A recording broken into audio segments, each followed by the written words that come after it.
তো দেখো এর আগে ম্যাথ 2 আর 3 ওটা একটু কঠিন ছিল, মানে অর্থাৎ তাইবিন অ্যান্ড টিএন গ্রুপ, হ্যাঁ মানে ওই নামে যে ম্যাথটা ছিল ওইটা হলো তোমার একটু কঠিন ছিল। তো ওই তাইবিনের নামের যে ম্যাথ ওই ম্যাথটা একটু দুইটা একটু ভালোভাবে দেখো। আর এখন হলো নাহিদ অ্যান্ড এএন গ্রুপ।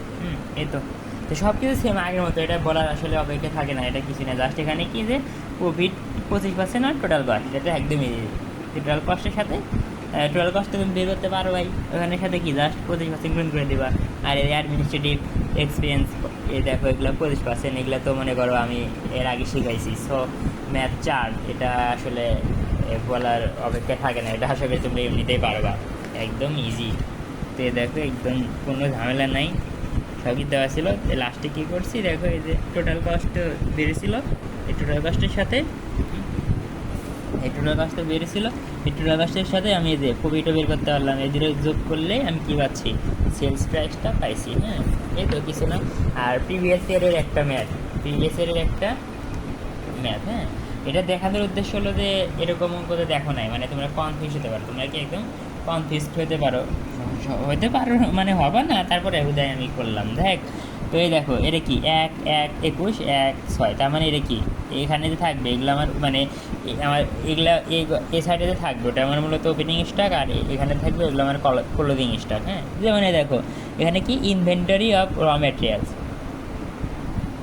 তো দেখো ইনভেন্টরি দেখে ভয়ের কিছু নাই, ওপেনিং ইনভেন্টরি বা ওপেনিং স্টক একই জিনিস, ক্লোজিং ইনভেন্টরি বা ক্লোজিং স্টক একই জিনিস। তো ওপেনিং যাই ইনভেন্টরি, তাই না? এখন একটা হলো ওপেনিং ইনভেন্টরি আর একটা কি ক্লোজিং ইনভেন্টরি। আমরা ইনভেন্টরি বলবোই না, আমরা বলবো হলো ক্লোজিং স্টক, ওপেনিং স্টক।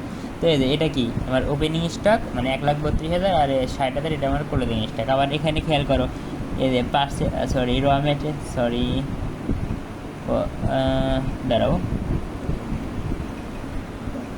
এই যে ফিনিশড প্রোডাক্ট, মানে ফিনিশড প্রোডাক্ট বলা যে কথা ভুল বলে একই কথা, তাই না? তো ফিনিশড প্রোডাক্টের কী থাকে, ওপেনিং থাকে ক্লোজিং থাকে, তাহলে এটা ওপেনিং এটা ক্লোজিং, মানে যেগুলো ওপেনিং ক্লোজিং দরকার তোমরা দেখলে বুঝবা।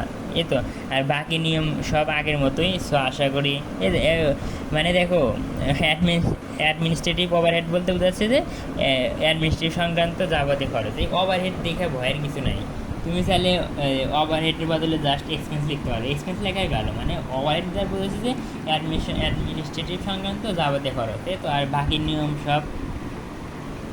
সব আগের মতো আশা করি পারবা, দেখে নিও।